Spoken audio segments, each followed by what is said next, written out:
Okay, so now it's the copying section with painting. So I'm gonna have like a small round, and also I have a filbert too. So I have these sizes for now. So I have my filbert and my two small rounds. Now these brushes are older. They're Winsor & Newton Cotman. They're watercolor brushes. They're really good. But I've had them for a long time. Like I've had this palette since undergrad when I went to school at PAFA.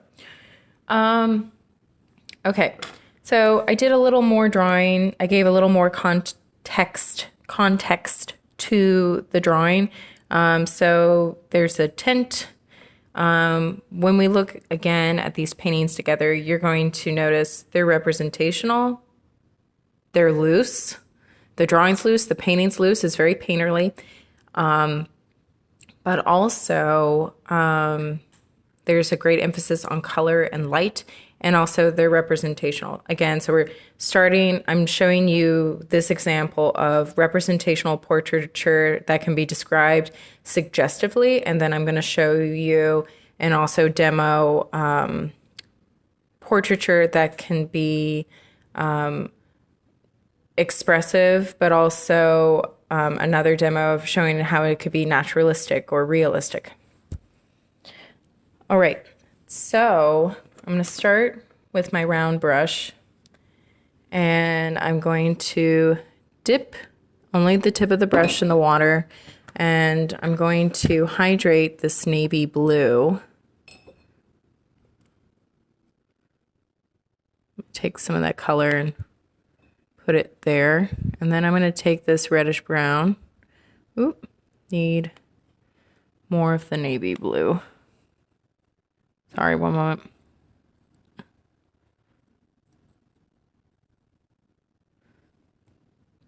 So it's made this like really, well, blue and red make purple. So it's this purplish brown color. Okay. So that is great for like that area.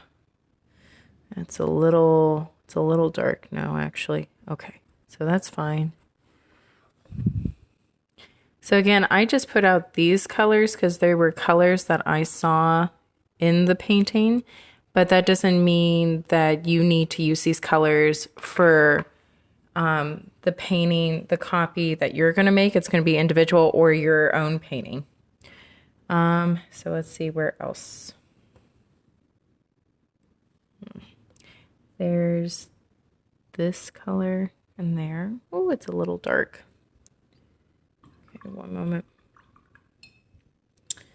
I can chisel that away. Here we go. Okay, so I'm going to see if I can take that blue. There's that blue, great. And then I'm just going to take a little bit of that color. Let me move that up so you can see it. So I took some blue and a little bit of that purplish color that we made with the reddish brown and the navy blue. And now I'm going to apply it in there. There.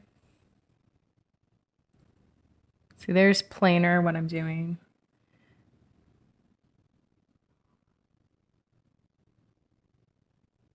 See how I'm pushing that watercolor bead? Okay, and I'm gonna do that with the other fellow.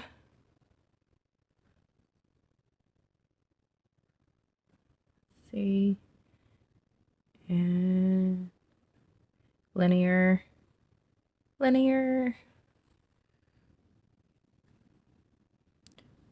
planar. Okay, so now I'm going to clean off this brush. And I'm going to do the background before going into the other. So typically when blocking in a painting, which what we're doing is we're blocking in with color, and it's either planar application or linear application, you want to start with the bigger areas first, typically. So I could have started with this, but I wanted to do this, and I'm the artist, and this is my copy, so that's what I started with.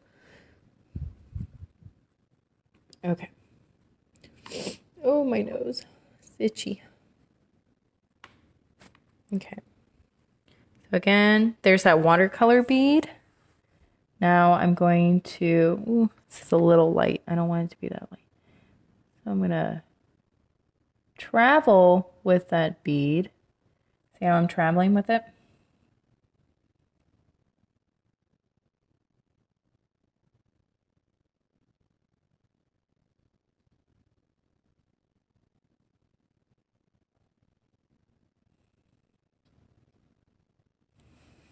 Go back for more water.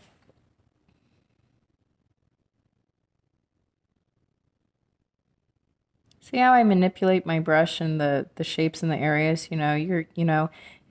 It's going by looking, you're like, oh, I need to use the tip of my brush here because it's a small area. Oh, now I need to use the tip and the side because I'm going around this area. So you'll know when to do planar and linear application also, besides blocking in, but also when you're looking as well at your painting. Let's see.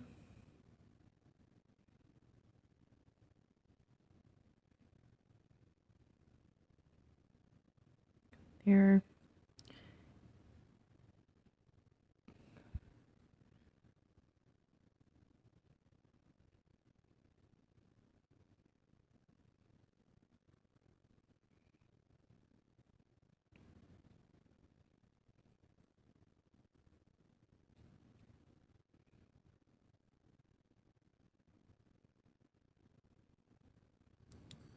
And there's that dark area there.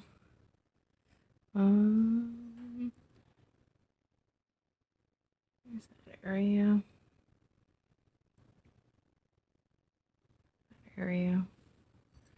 Oh, sorry, one moment. Mr. Dean, okay. Now I'm going to clean off my brush again. And I'm just using, see, I ended up just using my round brush, but typically you want to vary your brushes in your painting, but sometimes you don't have to. So now I just took that yellow ochre color and I'm going to take a little bit of this color, the purplish reddish brown that we made with the navy blue and the reddish brown. And I'm just going to mix those two together. Clean off my brush. Dab it on my paper towel, dip the tip of my watercolor. Sorry. Dean, you need down, sir. You can't be up here. Let's make sure this is recording. Okay, great, still recording. So now I'm going to take a pool. I'm going to load my brush.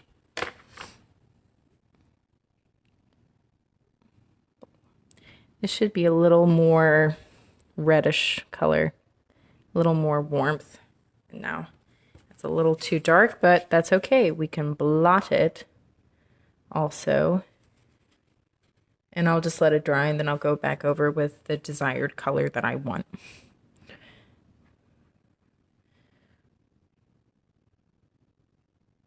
Let's see how it's just shape. Oh, that bled a little too far. Here we go. And I need a darker color again in here.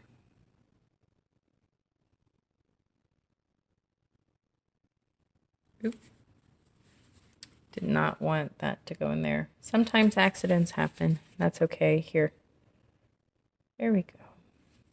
Let that dry and then I can go back into it. This area definitely needs to be more dark.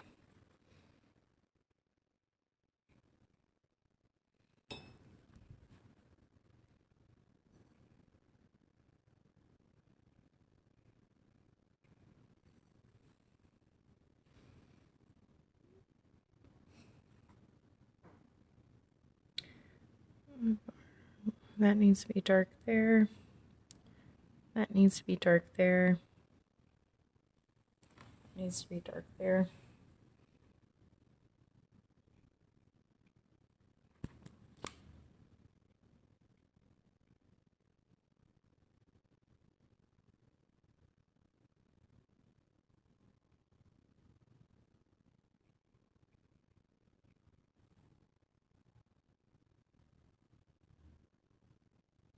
Okay, so now I need to make a light wash. So I'm just going to take a little bit of my watercolor and I'm going to add a ton of water to it to make a light value.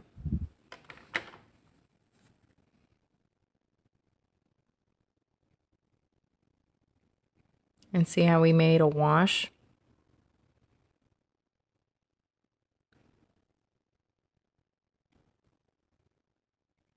Now, when you look